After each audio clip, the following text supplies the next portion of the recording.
በአዲስ አበባ ከተማ አስተዳደር ለምትገኙ የሊዝ ባለይዞታዎች በሙሉ የአዲስ አበባ ከተማ አስተዳደር በተለያዩ ጊዜያት ለተለያዩ አገራዊ ማህበራዊና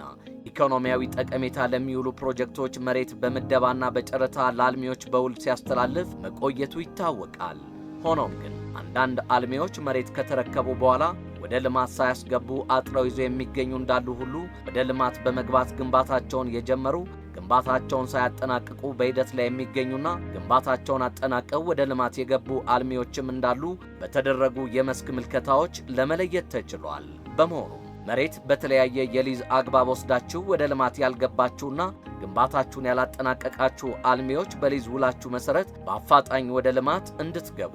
በምደባ በጨረታና ከነባር ይዞታ ወደ ሊዝ የገባችሁ አልሚዎች በሙሉ ያለባችሁን ዓመታዊና ውዝፍ የሊዝ ክፍያ በመሬት ሊዝ ደንብ ቁጥር 162/2016 መሰረት ይህ ማስታወቂያ በሚዲያ ከተገለጸበት ቀን ጀምሮ ባሉት 10 ተከታታይ ሥራ ቀናት ውስጥ በየክፍለ ከተማው የመሬት ልማትና አስተዳደር ቅርንጫፍ ጽሕፈት ቤቶች በአካል በመቅረብ በውላችሁ መሰረት ግዴታችሁን እንድትወጡ ቢሮው እያሳሰበ ይህን በማይወጡ የሊዝ ባለይዞታዎች ላይ በመሬት ሊዝ ደንብ ቁጥር 162/2016 አንቀጽ 12 48 49 እና 74 መሰረት አስተዳደራዊና ሕጋዊ እርምጃ የሚወስድ መሆኑን ያሳውቃል። አዲስ አበባ ከተማ አስተዳደር የመሬት ልማትና አስተዳደር ቢሮ